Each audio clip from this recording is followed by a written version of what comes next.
Alright, so the next part of normalization, the final part is about special cases of 3NF. Alright, so there are two types, BCNF, which is Boy's Court normal form, and the fourth NF. Okay, so let's go to BCNF first.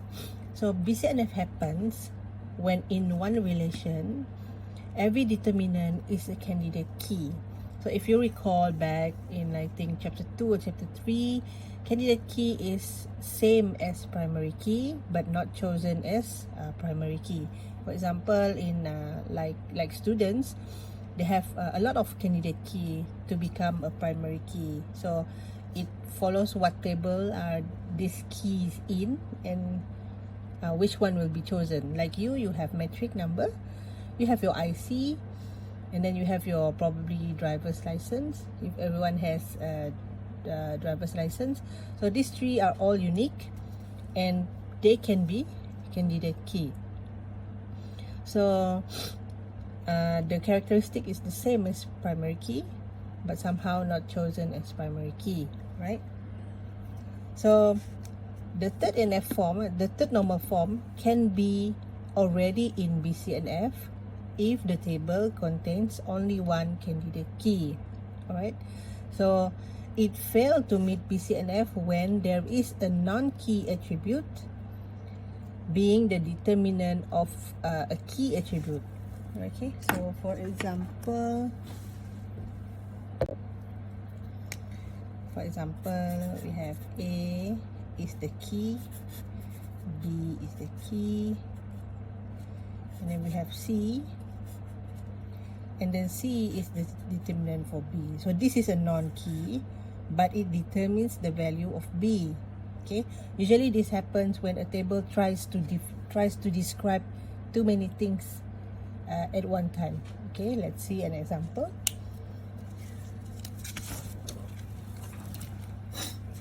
Alright, so let's say we have this relation A and B is the primary key, and then it determines C and D, but then you can see here C determines B.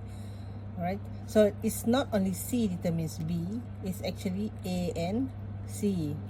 Okay, so in this case you can see there are two determinants. One is AB besides CD, another one is AC besides BD.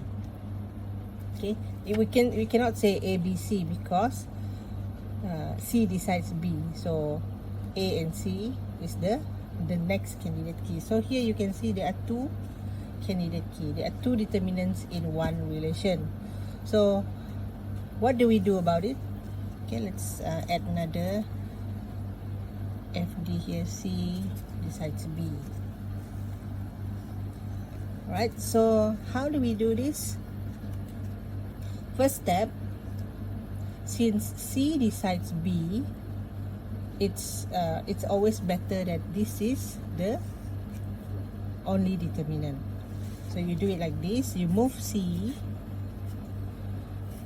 next to A, decides B and D.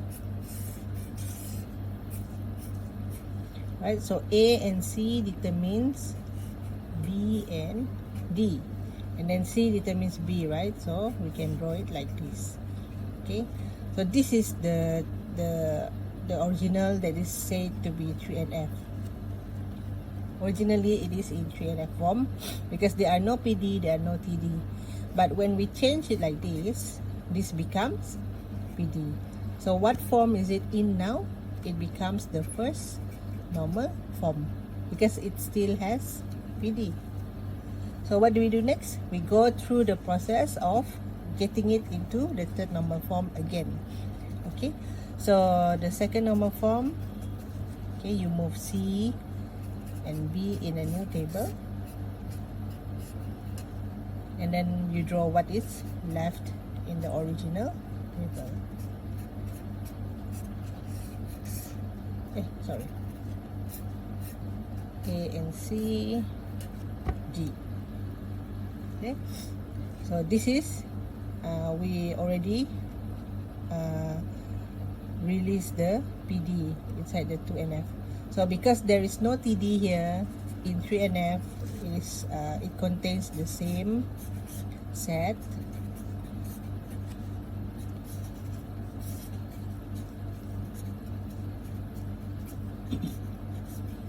Okay, so it's the same set lah because there is no TD. So this one here is 3NF and BCNF. Okay, so like the ones that we learned before, usually when it looks like this, everything is already 3NF and BCNF. Okay, the BCNF is violated when there is a non-key attribute tries to determine a key attribute. Right, so let's look at another example.